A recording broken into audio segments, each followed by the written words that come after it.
Cell news కి స్వాగతం. ఆంధ్రప్రదేశ్ రాష్ట్రంలో మీడియా సమావేశంలో ముఖ్యమంత్రి నారా చంద్రబాబు నాయుడు మీడియా సమావేశంలో ప్రతి నెల 3వ శనివారం స్వచ్ఛాంధ్ర కార్యక్రమం పెట్టాం. రాష్ట్రంలో అందరూ నెలకొక రోజు స్వచ్ఛాంధ్ర కోసం పనిచేయాలి. అలాగే మన ఆరోగ్యం కాపాడుతూ మన కోసం ఎవరూ చేయని పని పారిశుద్ధ్య కార్మికులు చేస్తున్నారు. వారిని మనం సమాజంలో గౌరవించాలి. మన ఆరోగ్యాన్ని కాపాడే వ్యక్తులు ఎవరంటే ఇక్కడ కూర్చున్న వ్యక్తులు. ఒకప్పుడు వాళ్ళ పట్ల చాలా చులకనగా చూసేవాళ్ళం.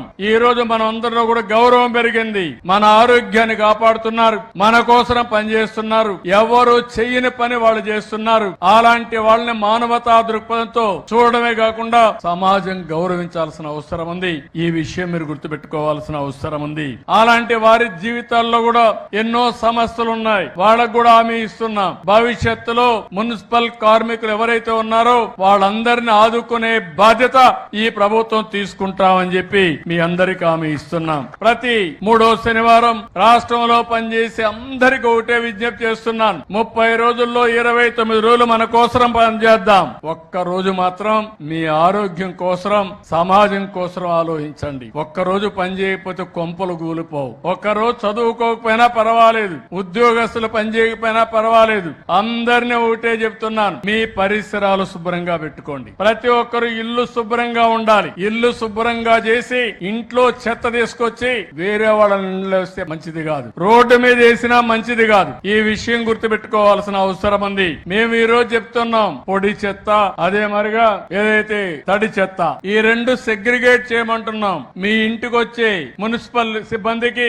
సెపరేట్ చేసిస్తే చాలా వరకు ఉపయోగపడే పరిస్థితి వస్తుంది. నేను ప్రతి నెల 3వ శనివారం స్వచ్ఛ ఆంధ్రప్రదేశ్ పెట్టాను. ఈ రోజు మీరు చూస్తున్నారు, నా పక్కన కూర్చునింది ఎవరైతే మున్సిపల్ కార్మికులు పక్కన కూర్చుని పెట్టానంటే వాళ్ళకు నేను గౌరవిస్తున్నా. మన ఆరోగ్యాన్ని కాపాడే వ్యక్తులు ఎవరంటే ఇక్కడ కూర్చున్న వ్యక్తులు. ఒకప్పుడు వాళ్ళ పట్ల చాలా చులకనగా చూసేవాళ్ళం. ఈ రోజు మన అందరిలో కూడా గౌరవం పెరిగింది. మన ఆరోగ్యాన్ని కాపాడుతున్నారు, మన కోసం పనిచేస్తున్నారు, ఎవరు చెయ్యని పని వాళ్ళు చేస్తున్నారు. అలాంటి వాళ్ళని మానవతా దృక్పథంతో చూడడమే కాకుండా సమాజం గౌరవించాల్సిన అవసరం ఉంది.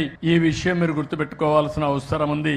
అలాంటి వారి జీవితాల్లో కూడా ఎన్నో సమస్యలు ఉన్నాయి. వాళ్ళకు కూడా హామీ ఇస్తున్నాం. భవిష్యత్తులో మున్సిపల్ కార్మికులు ఎవరైతే ఉన్నారో వాళ్ళందరినీ ఆదుకునే బాధ్యత ఈ ప్రభుత్వం తీసుకుంటామని చెప్పి మీ అందరికి హామీ ఇస్తున్నాం. ప్రతి 3వ శనివారం రాష్ట్రంలో పనిచేసి అందరికి ఒకటే విజ్ఞప్తి చేస్తున్నాను. 30 రోజుల్లో 29 రోజులు మన కోసం పనిచేద్దాం. ఒక్క రోజు మాత్రం మీ ఆరోగ్యం కోసం, సమాజం కోసం ఆలోచించండి. ఒక్కరోజు పని చేయకపోతే కొంపలు కూలిపోవు. ఒక్కరోజు చదువుకోకపోయినా పర్వాలేదు, ఉద్యోగస్తులు పని చేయకపోయినా పర్వాలేదు. అందరినీ ఒకటే చెప్తున్నాను, మీ పరిసరాలు శుభ్రంగా పెట్టుకోండి. ప్రతి ఒక్కరు ఇల్లు శుభ్రంగా ఉండాలి. ఇల్లు శుభ్రంగా చేసి ఇంట్లో చెత్త తీసుకొచ్చి వేరే వాళ్ళ ఇంట్లో వస్తే మంచిది కాదు, రోడ్డు మీద వేసినా మంచిది కాదు. ఈ విషయం గుర్తుపెట్టుకోవాల్సిన అవసరం ఉంది. మేము ఈ రోజు చెప్తున్నాం, పొడి చెత్త అదే మరిగా ఏదైతే తడి చెత్త, ఈ రెండు సెగ్రిగేట్ చేయమంటున్నాం. మీ ఇంటికి వచ్చే మున్సిపల్ సిబ్బందికి